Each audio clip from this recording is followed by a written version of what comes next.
Bingung pilih software akuntansi? Yuk kita pelajari dulu jenis-jenisnya. Hey guys, welcome back di channel Fakultif. Beberapa saat lalu, saya ngadain polling tentang topik apa yang pengen dibahas di Fakultif. Dan polling terbanyak dari kalian adalah tentang software akuntansi. Untuk itu, saya bikinin modul pembahasan khusus mengenai topik software akuntansi ini guys. Bagi yang masih bingung mau pakai software apa, hari ini saya mau bahas tentang jenis-jenis software akuntansi yang seenggaknya harus kalian tahu. Mudah-mudahan bisa bantu kalian dalam mutusin mau pakai software yang mana nanti. Software akuntansi memang banyak banget guys. Mulai dari yang simple sampai ke yang canggih udah ada di zaman sekarang ini. Gak heran kalau kadang kita bingung mau pakai software yang mana buat perusahaan kita. Saya mau kelompokin software-software akuntansi yang bejibun ini. Berikut kelebihan dan kelemahannya, biar kalian ngerti perbedaannya dan lebih gampang untuk mutusinnya. Saya bakal kelompokin software akuntansi ini berdasarkan beberapa aspek. Yang pertama, kita coba kelompokin berdasarkan peruntukannya dulu. Setelah itu, kita bakal bahas software akuntansi dilihat dari kompleksitasnya. Dan yang terakhir, kita bakal kelompokin berdasarkan infrastrukturnya. Oke, kita mulai dari peruntukannya dulu. Dilihat dari peruntukannya, kalian harus bisa bedain dulu mana software yang sebenarnya cuma point of sales, mana yang memang software akuntansi. Bedanya apa? Gini, point of sales atau POS ini adalah software yang biasanya dipakai buat perusahaan retail seperti toko-toko, kafe, restoran, dan sejenisnya. Fungsi utamanya untuk nyatet transaksi penjualan retail dan ngebantu kasir dalam ngejalanin aktivitasnya sehari-hari. Jadi bisa dibilang, POS ini adalah front office, atau yang berhadapan langsung dengan customer. Produk akhir dari POS ini biasanya hanya laporan-laporan, mulai dari laporan penjualan, laporan kasir, laporan harian, tapi nggak sampai ke laporan keuangan. Beberapa software POS memang ada yang klaim bisa sampai bikin laporan keuangan. Cuman biasanya, laporan keuangan yang disajiin ini nggak maksimal dan banyak keterbatasan. Nah, beda halnya dengan software akuntansi. Software akuntansi memang tujuan utamanya buat bikin laporan keuangan guys. Fiturnya juga lebih banyak dan lebih detail. Mulai dari manajemen persediaan, penjualan, utang piutang, bahkan beberapa software bisa sampai ke laporan perpajakan. Jadi kalau POS lebih buat front office, nah software akuntansi ini lebih buat back office sebenarnya. Dalam prakteknya, kalau jenis perusahaan kalian adalah perusahaan retail yang udah cukup besar jaringannya, bisa jadi kalian perlu dua-duanya, baik POS sistemnya maupun software akuntansinya. Beberapa software akuntansi di Indonesia biasanya punya versi POS-nya. Kalian bisa pertimbangin ini waktu mau milih software akuntansi. Apakah memang perusahaan kalian memerlukan versi POS-nya atau hanya untuk kepentingan back office saja? Kalau kalian mau tahu contoh software yang pakai POS system atau yang memang benar-benar berupa software akuntansi, bisa kalian lihat di deskripsi di bawah. Selanjutnya, software-software akuntansi yang ada sekarang ini juga beda-beda kompleksitasnya. Kalian bisa sesuaiin dengan skala perusahaan kalian. Software akuntansi yang paling sederhana ya yang berbentuk spreadsheet guys. Pakai Excel atau Google Sheets misalnya. Spreadsheet ini bisa kalian buat sendiri atau pakai template yang udah jadi. Contoh template-template Excel ini juga bisa kalian lihat di deskripsi di bawah ya. Kelebihan utama pakai spreadsheet ini biasanya sangat murah. Bahkan bisa kalian dapatkan gratis. Fleksibel buat digunain. Apalagi kalau kalian udah master pakai Excel. Tapi ada 3 kelemahan utama yang perlu kalian tahu kalau mau pakai spreadsheet buat bantu proses akuntansi kalian. Kelemahan yang pertama, karena sederhana dan fleksibel, bahkan kalian bisa ganti-ganti sendiri rumusnya. Spreadsheet ini rawan banget terjadi human error. Salah input, rumusnya keganti nggak sengaja, macem-macem deh. Selain itu, spreadsheet juga biasanya kurang efisien untuk digunain dalam sebuah tim. Kalau cuman kalian seorang diri yang bikin laporan keuangan, mungkin nggak masalah. Tapi kalau buat satu divisi, pindah-pindahan, dan sinkronin datanya ribet guys. Berbeda dengan software-software akuntansi yang memang peruntukannya supaya bisa digunain banyak orang. Software akuntansi bisa sinkronisasi data. Kelemahan spreadsheet yang terakhir adalah processing datanya.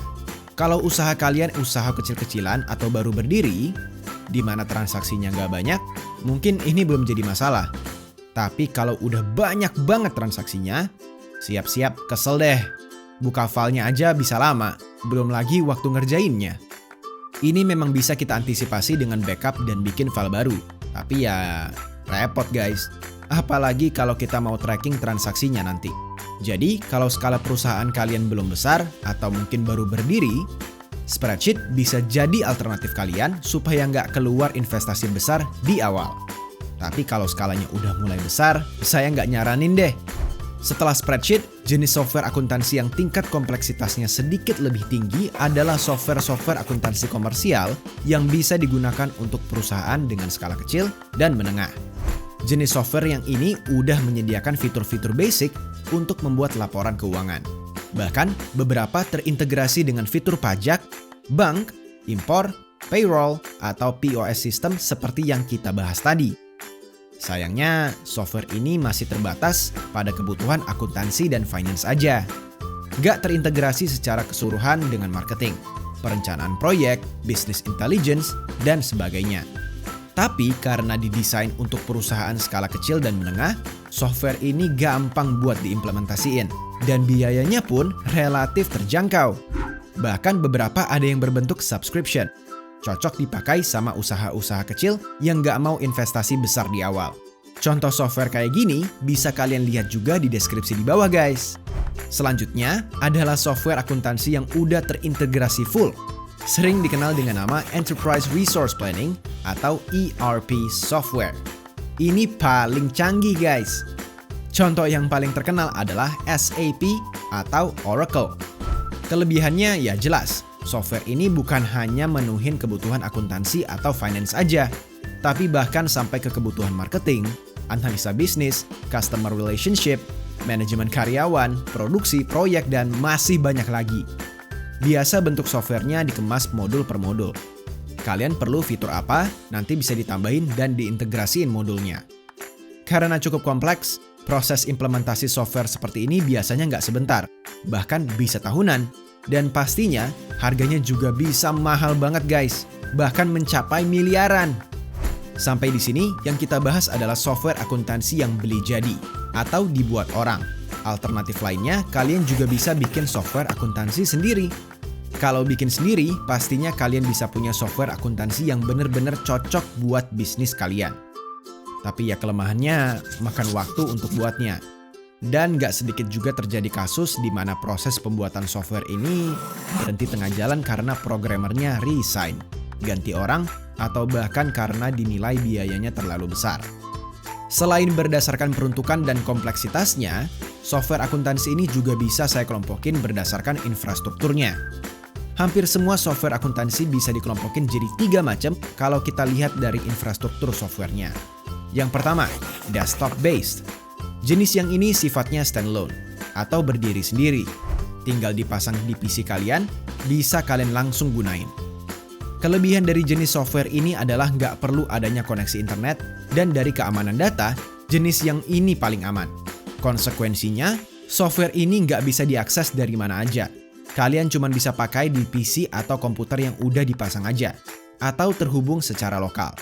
Karena sifatnya cukup dipasang dan standalone, software-software seperti ini biasanya ditawarin dalam bentuk sekali bayar atau one-time payment aja.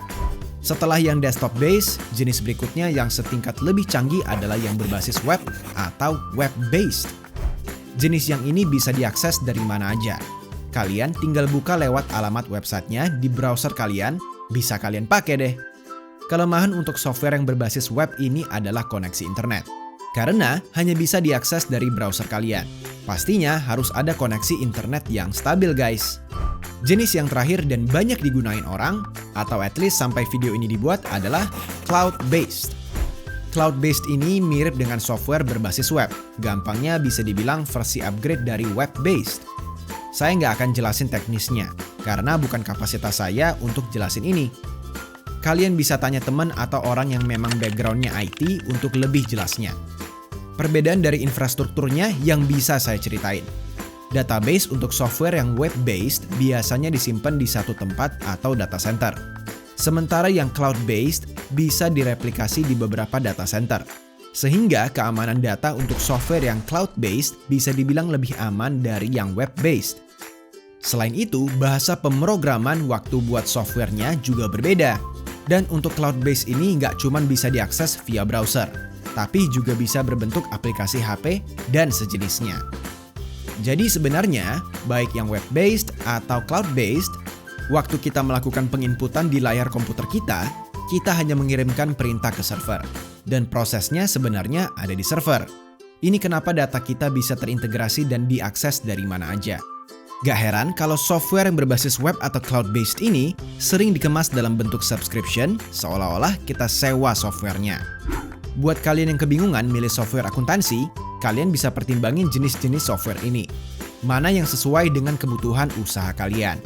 Apakah memang cukup dengan spreadsheet aja, perlu minimal yang berbentuk desktop, atau memang perlu bisa diakses dari mana aja?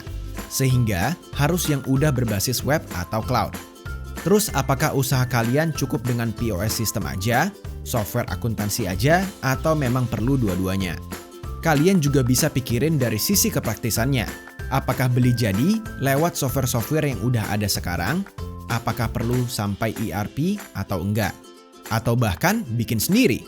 Semuanya bisa kalian pertimbangin di awal sebelum lihat fitur-fitur softwarenya lebih detail nanti. Mudah-mudahan lewat video ini kalian yang lagi kebingungan milih software akuntansi apa, bisa nemu sedikit pencerahan apa yang pertama-tama harus kalian pertimbangin. Kalau kalian suka konten seperti ini dan mau terus belajar tentang dunia akuntansi dan finance, subscribe channel ini guys. Kita bakal be simple buat bahas akuntansi dan finance ke kalian. See you guys!